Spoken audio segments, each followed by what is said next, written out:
آیت کے اگلے حصے میں اللہ تعالیٰ نے بیوی کا حصہ بیان کیا کہ شوہر کا انتقال ہو گیا تو بیوی کو کیا ملے گا. تو اللہ تعالیٰ فرماتا ہے وَلَهُنَّ الرُّبُعُ مِمَّا تَرَكْتُمْ، کہ بیویوں کے لیے ان کے لیے ربع ہے، یعنی 25% ہے، مما ترکتم، اس مال میں سے جو چھوڑ جاؤ تم، ان لم یکن لکم ولد، اگر نہ ہو تمہاری کوئی اولاد. تو اگر میت کی کوئی اولاد ہوگی، بیٹا بیٹی پوتا پوتی، پوتے کا بیٹا اس کا بیٹا اس کا بیٹا، تو یہ اگر اس کی میت کی اولاد ہوگی تو پھر بیوی کو 12.5% ملے گا، 8واں حصہ. اور اگر میت کی کوئی اولاد نہیں ہوگی تو بیوی کو 25% ملے گا. لہذا شوہر جو کچھ بھی چھوڑ کے گیا ہے تو اگر اولاد موجود ہے تو 12.5% میں وہ ہر چیز میں پارٹنر ہوگی. مکان شوہر کا ہے، 12.5% حصہ مکان میں اس کا ہے. شوہر کی گاڑیاں ہیں، جتنی بھی گاڑیاں ہوں گی 12.5% اس کا حصہ ہے. شوہر کا جو کچھ بھی چھوڑا ہوا، اس کا لباس ہے، اس کی گھڑیاں ہیں، جو بھی اس کے استعمال کی چیزیں ہیں، اس میں بھی تمام وارثوں کا حصہ. ایسا نہیں ہے کہ کوئی ایک وارث اس کو استعمال کرنا شروع کر دے.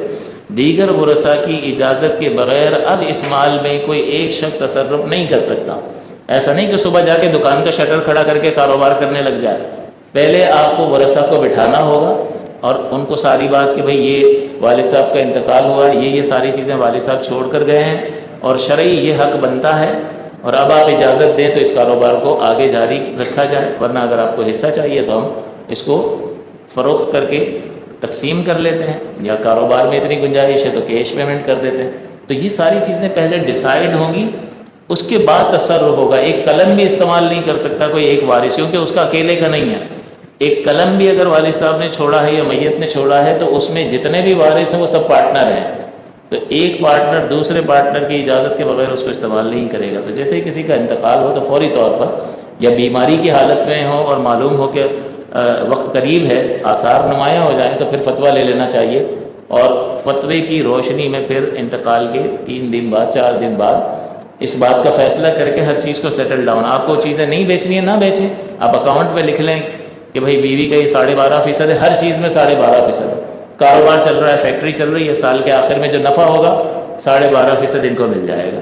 اور باقی جتنی پراپرٹی ہے جب بیچیں گے 12.5% ان کو مل جائے گا، اگر وہ ابھی فی الحال مطالبہ نہیں کر رہی ہیں تو.